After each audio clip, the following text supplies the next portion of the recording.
নমস্কার, হাই নিউজে সকলকে স্বাগত। সঙ্গে রয়েছে আমি ঋতু। শুরু করছি নিউজ টুডে, আর শুরুতেই দেখে নেব আজকের হেডলাইন্স।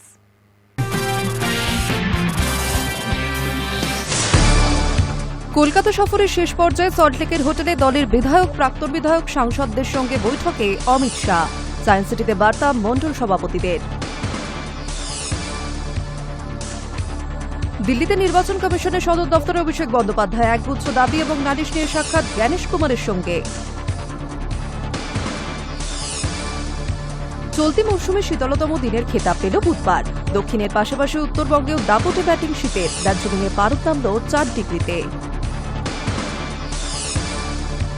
ঢাকায় বহু মানুষের সমাগমে শেষকৃত্য বেগম খালেদা জিয়ার। ভারত সরকারের তরফে শ্রদ্ধা জানাতে বাংলাদেশের রাজধানীতে ভারতের প্রতিনিধি বিদেশমন্ত্রী এস জয়শঙ্কর।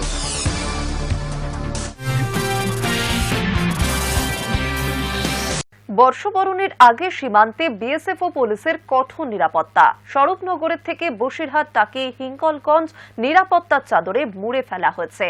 বছরের শেষ দিনে সুন্দরবনে পর্যটকদের ঢল। উত্তর 24 পরগনার বিভিন্ন সীমান্তে জলপথে ও স্থলপথে বিএসএফ ও পুলিশের যৌথ নজরদারির ছবি দেখা গেল। বর্ষবরণের আগে সীমান্তে বিএসএফ এবং পুলিশের কঠোর নিরাপত্তা। স্বরূপনগর থেকে বসিরহাট, টাকি, হিঙ্গলগঞ্জ নিরাপত্তার চাদরে মুড়ে ফেলেছে তারা।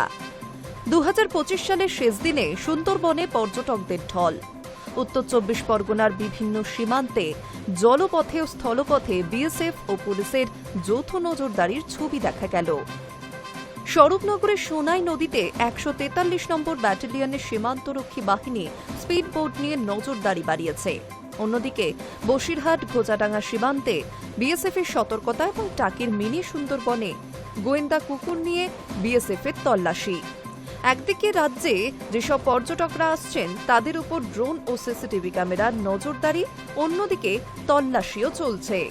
তবে বিএসএফের এই নজরদারির ফলে আনন্দ উপভোগ করতে পারছেন পর্যটকেরা। যেটা এই বাংলাদেশের এই ব্যাপারে এই অনুভূতিটা, এটা একটা তো এই টাকিতে আসলেই তো সেটা একটু ফিল করা যায়।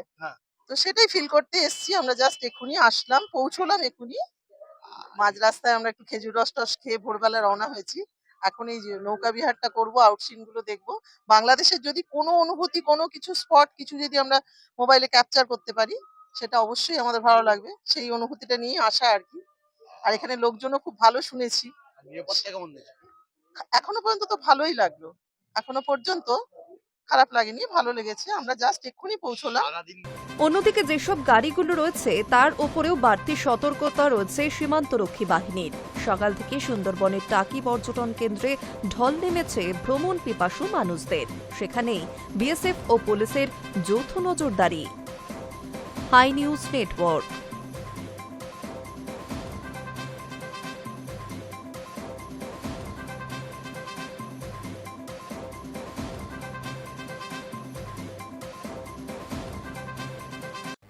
নতুন বছরের নয়া সময়সূচি কার্যকর পূর্ব রেলে। শিয়ালদহ হাওড়া ডিভিশনে মেল, এক্সপ্রেস, প্যাসেঞ্জার ও লোকাল ট্রেনের সময়সূচিতে পরিবর্তন এনেছে রেল। নতুন বর্ষের 1 তারিখ থেকেই নতুন সময়সূচি কার্যকর হচ্ছে।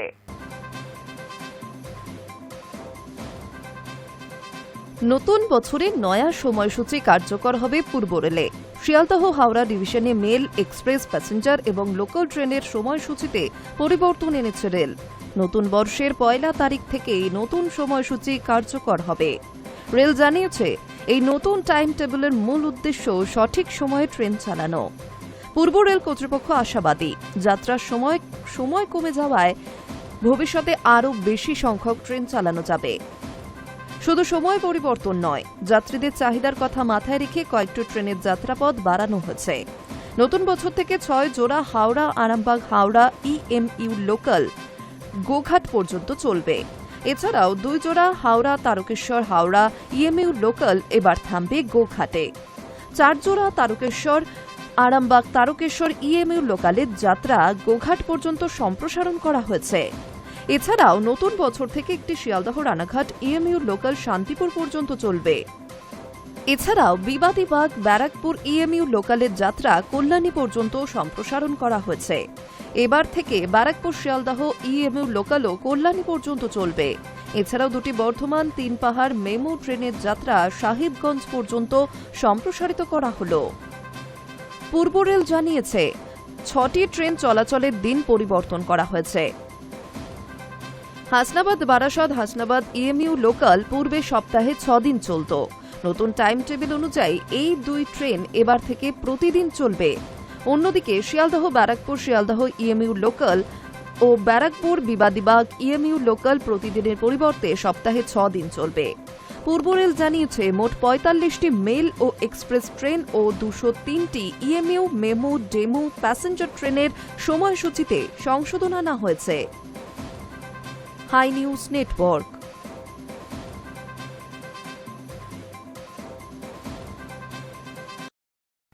ব্যতিক্রমী ছবি উঠে এলো শান্তিনিকেতনের পৌষ মেলায়। স্মার্টফোন ও ইন্টারনেটের দাপট সত্ত্বেও এবার মেলায় 12টি স্টল থেকে প্রায় 35 লক্ষ টাকার বই এবং গ্রন্থন বিভাগের স্টলে রেকর্ড প্রায় 5 লক্ষ টাকারও বেশি বই বিক্রি হয়েছে। প্রযুক্তির যুগে বইয়ের বিক্রি কমছে, পাঠক হারিয়ে যাচ্ছে, এমন অভিযোগ সর্বত্রই। ঠিক এই সময়ই তার ব্যতিক্রমী ছবি উঠে এলো শান্তিনিকেতনের পৌষ মেলায়। স্মার্টফোন ও ইন্টারনেটের দাপট সত্ত্বেও এবার মেলায় 12টি স্টল থেকে প্রায় 35 লক্ষ টাকার বই বিক্রি হয়েছে। মূলত হস্তশিল্প ও কুটির শিল্পের মেলা হলেও বই বিপণনে উল্লেখযোগ্য সাফল্য পেল একাধিক প্রকাশনা সংস্থা। এর মধ্যে বিশেষভাবে নজর কেড়েছে বিশ্বভারতী গ্রন্থন বিভাগ। গ্রন্থন বিভাগের স্টলে রেকর্ড প্রায় 5 লক্ষ টাকারও বেশি বই বিক্রি। এবার পাঠকদের সুবিধার জন্য স্টলে কিউআর কোড স্ক্যানের মাধ্যমে বইয়ের তালিকা দেখার ব্যবস্থা ছিল। রবীন্দ্রনাথ ঠাকুরের আঁকা ছবিতে সত্যজিৎ রায়কে শ্রদ্ধার্ঘ্য জানিয়ে প্রকাশিত বইগুলি বই প্রেমীদের বিশেষ আকর্ষণ করে। 6 দিনব্যাপী মেলায় বিশ্বভারতীর গ্রন্থন বিভাগের বই বিপণন কেন্দ্রে ভিড় ছিল চোখে পড়ার মতো। রবীন্দ্রনাথ ঠাকুরের রচনার চাহিদা ছিল তুঙ্গে। কপিরাইট উঠে যাওয়ার পরেও বিশ্বভারতী প্রকাশিত গ্রন্থের প্রতি পাঠকদের আগ্রহ ক্রমশ বাড়ছে বলেই জানাচ্ছে সংশ্লিষ্ট আধিকারিকেরা। উন্নত মানের কাগজ, নির্ভুল বানান, সুস্পষ্ট হরফ ও গাঢ় খয়েরি রঙের রেক্সিন বাধাই পাঠকদের কাছে বিশ্বভারতী প্রকাশনার বইকে আলাদা মর্যাদা দিয়েছে। গ্রন্থন বিভাগ থেকে প্রকাশিত 18টি খণ্ডে রবীন্দ্রনাথের সুবিশাল সাহিত্য কর্মের সংকলন বিপুল সংখ্যক পর্যটক কিনেছেন। প্রায় 550 জন পাঠক এই সংকলন কেনার আগ্রহ জানিয়ে অর্ডারও দিয়েছেন। এছাড়াও কবিতা, নাটক, প্রবন্ধ, চিঠিপত্র, বিভিন্ন ভাষায় গীতাঞ্জলির অনুবাদ, রবীন্দ্র পরিচয়, গীতবিতান, স্বরবিতান ও রবীন্দ্র সপ্তাহের বক্তৃতা সংকলনের চাহিদা ছিল যথেষ্টই। বিশ্বভারতীর ভারপ্রাপ্ত জনসংযোগ আধিকারিক অতীক ঘোষ বলেন, পৌষমেলায় গ্রন্থন বিভাগের স্টলে বই বিক্রি হয়েছে। আমরা অত্যন্ত খুশি। বইপ্রেমীদের বইয়ের প্রতি অনুরাগ বাড়ছে, এটাই আমাদের বড় প্রাপ্তি। পৌষমেলায় রাজনৈতিক দলগুলির স্টলেও বই বিক্রির পরিমাণ উল্লেখযোগ্য। সিপিএম, এসএফআই ও তৃণমূল কংগ্রেসের বীরভূম জেলা স্টল ছাড়াও ছাত্র সংসদের স্টলে মমতা বন্দ্যোপাধ্যায়ের একাধিক বই ও অনুব্রত মণ্ডলের খেলা হবে বই যথেষ্ট বিক্রি হয়েছে। সিপিএম এর স্টলে বুদ্ধদেব ভট্টাচার্যের লেখা বই ও ইনসাফ যাত্রা পাঠকদের আগ্রহ কেড়েছে। বিভিন্ন প্রকাশনার মধ্যে ডুংরি প্রকাশনা বিশেষভাবে নজর কেড়েছে। ওপার বাংলায় ব্রাত্য হলেও এপার বাংলায় মেলায় পূর্ব বাংলার গণ আন্দোলন ও শেখ মুজিব বিষয়ক বইয়ের বিক্রি ছিল উল্লেখযোগ্য। ডুংরি প্রকাশনী থেকে প্রকাশিত সৈকত রক্ষিতের ব্রিংহন, পাশাপাশি জেরুজালেমের যাত্রী ও নাবিক আলীর রিস্কার মতো বইও ভালো সাড়া পেয়েছে। সব মিলিয়ে বইয়ের বিক্রি নেই এমন ধারণাকে ভুল প্রমাণ করে দিল শান্তিনিকেতনের পৌষ মেলা। প্রযুক্তি নির্ভর সময়েও পাঠকের হাতে বই যে এখনও সমানভাবেই প্রাসঙ্গিক তারই প্রমাণ মিলল এই রবীন্দ্রভূমের ঐতিহ্যবাহী পৌষ মেলায়। Hi news network.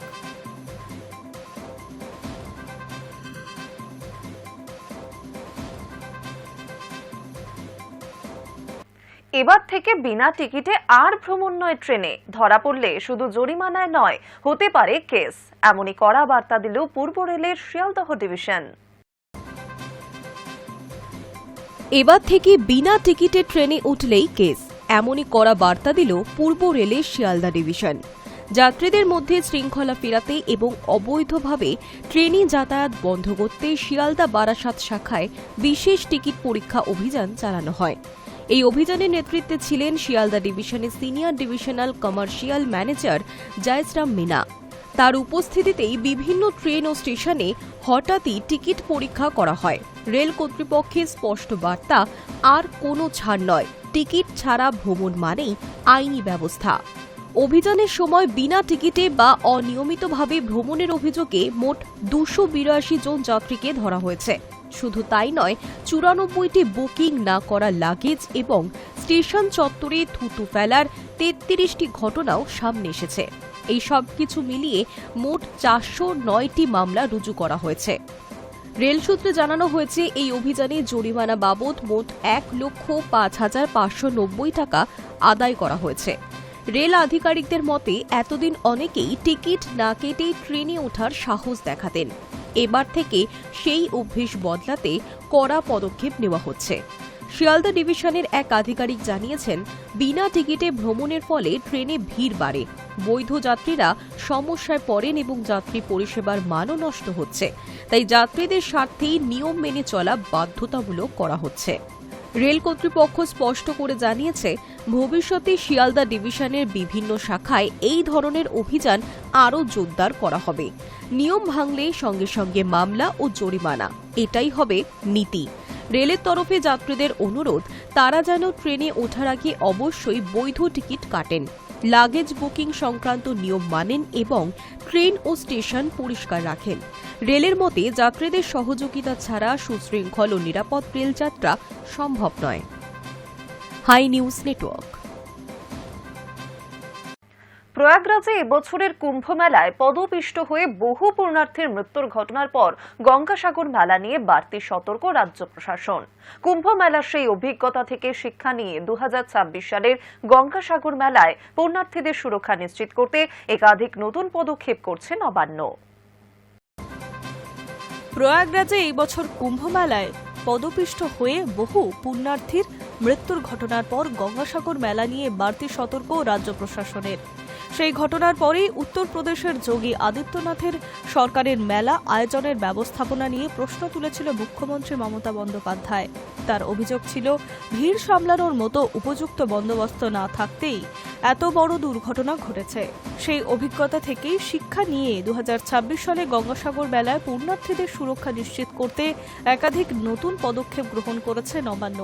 প্রতি বছর গঙ্গাসাগর মেলায় ভিড় নিয়ন্ত্রণের বিভিন্ন জায়গায় ড্রপ গেট ও বাঁশের ব্যারিকেড ব্যবহার করা হয়েছে। এর মাধ্যমে একসঙ্গে অতিরিক্ত মানুষের প্রবেশ আটকানোর চেষ্টা করা হবে। তবে এইবার সেই ব্যবস্থাকে আরও আধুনিক ও কার্যকর করতে ড্রপ গেটে বসানো হচ্ছে ট্রাফিক লাইট। প্রশাসনিক সূত্রে জানা গিয়েছে, লাল ও সবুজ আলো দেখে দূর থেকেই পুণ্যার্থীরা বুঝতে পারবেন কখন থামতে হবে এবং কখন এগিয়ে যাওয়া নিরাপদ। মোট 40টি স্থান চিহ্নিত করা হয়েছে যেখানে এই ড্রপ গেট ও ট্রাফিক লাইন বসানো হবে। কাকদ্বীপের লট 8 সাগরদ্বীপে প্রবেশের গুরুত্বপূর্ণ পথ কচুবেড়িয়া ঘাট, পাশাপাশি মেলা প্রাঙ্গণের একাধিক মোড়ে এই নতুন ব্যবস্থা কার্যকর করা হবে। ভিড়ের চাপ বাড়লেই নির্দিষ্ট সময়ের জন্য আলো লাল করা হবে, যাতে মানুষের ঢল নিয়ন্ত্রিত রাখা যায়। 12 থেকে 15 জানুয়ারি গঙ্গাসাগর মেলায় পুণ্য স্নান করতে যে পরিমাণ ভিড় হয়, তাতে এই ধরনের বন্দোবস্ত অত্যন্ত জরুরি বলেই মনে করছে সুন্দরবনের জেলা পুলিশ।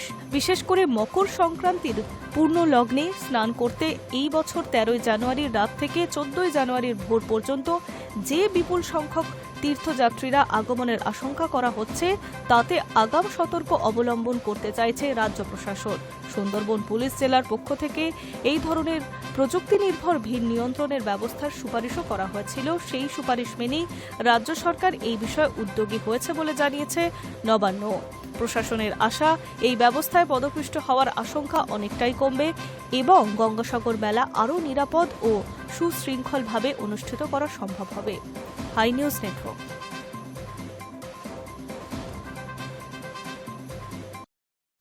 ব্যতিক্রমী ছবি উঠে এলো শান্তিনিকেতনের পৌষ মেলায়। স্মার্টফোন ও ইন্টারনেটের দাপট সত্ত্বেও এবার মেলায় 12টি স্টল থেকে প্রায় 35 লক্ষ টাকার বই এবং গ্রন্থন বিভাগের স্টলে রেকর্ড প্রায় 5 লক্ষ টাকারও বেশি বই বিক্রি হয়েছে। প্রযুক্তির যুগে বইয়ের বিক্রি কমছে, পাঠক হারিয়ে যাচ্ছে, এমন অভিযোগ সর্বত্রই। ঠিক এই সময়ই তার ব্যতিক্রমী ছবি উঠে এলো শান্তিনিকেতনের পৌষ মেলায়। স্মার্টফোন ও ইন্টারনেটের দাপট সত্ত্বেও এবার মেলায় 12টি স্টল থেকে প্রায় 35 লক্ষ টাকার বই বিক্রি হয়েছে।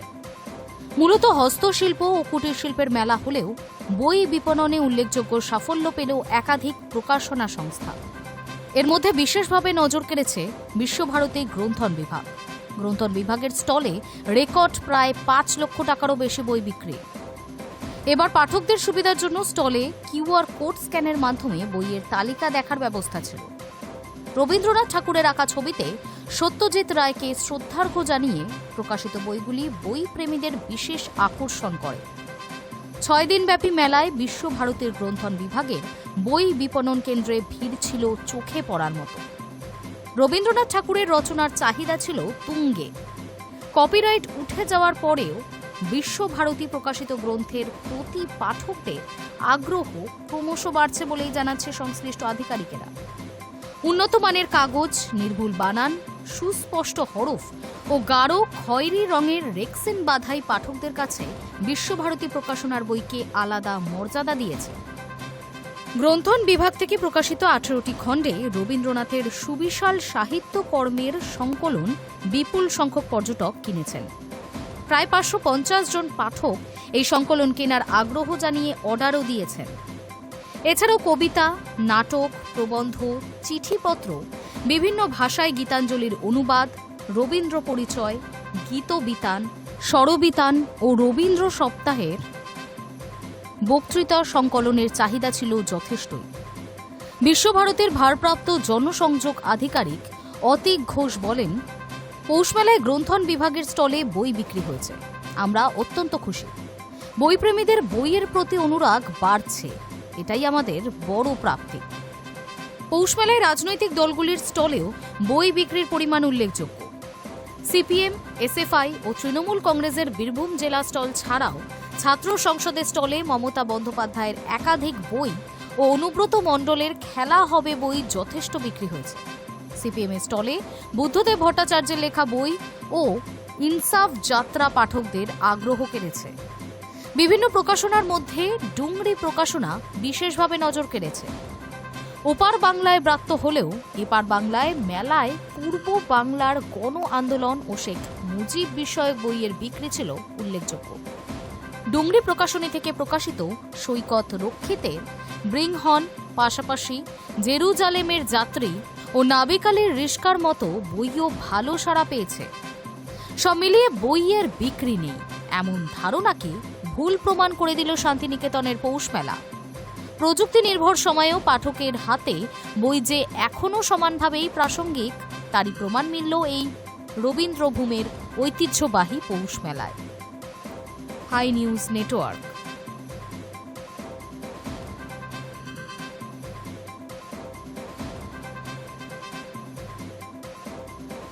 নজর রাখছি পরের খবরে। বছর শেষে সুখবর, বিশ্বগুরু হওয়ার পথে আরও এক ধাপ এগোলো দেশ। জাপানকে টপকে বিশ্বের 3য় বৃহত্তম অর্থনীতির দেশের তকমা পেল ভারত। বছর শেষে সুখবর, বিশ্বগুরু হওয়ার পথে আরও এক ধাপ এগোলো ভারত। জাপানকে টপকে বিশ্বের 3য় বৃহত্তম অর্থনীতির দেশের তকমা পেল ভারত। কেন্দ্র সরকারি সূত্রে বলছে, এই মুহূর্তে ভারতের অর্থনীতির মোট মূল্য 4.18 ট্রিলিয়ন মার্কিন ডলার। বৃহত্তম অর্থনীতির তালিকায় জাপানকে টপকে ভারত এখন 4র্থ স্থানে রয়েছে।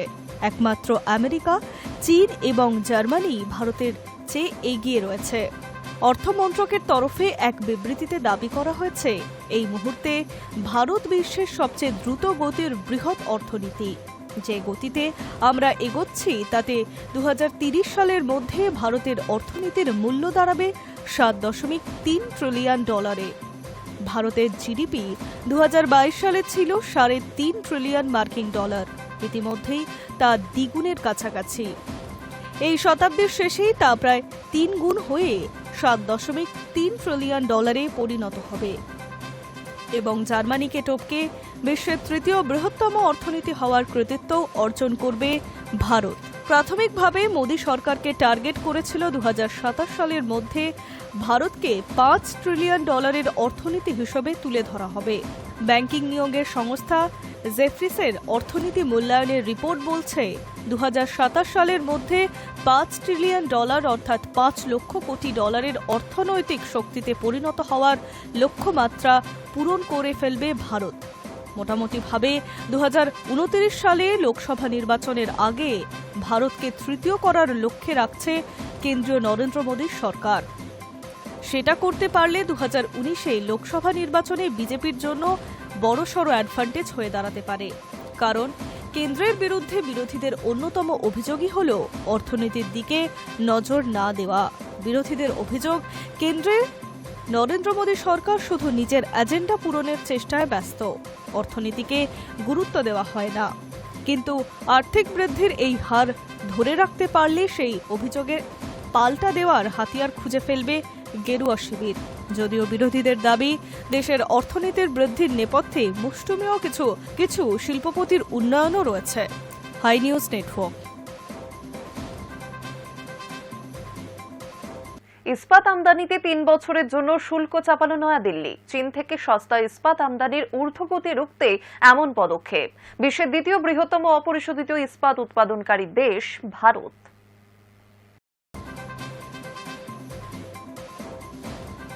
বিশ্বের দ্বিতীয় বৃহত্তম অপরিশোধিত ইস্পাত উৎপাদনকারী দেশ ভারত।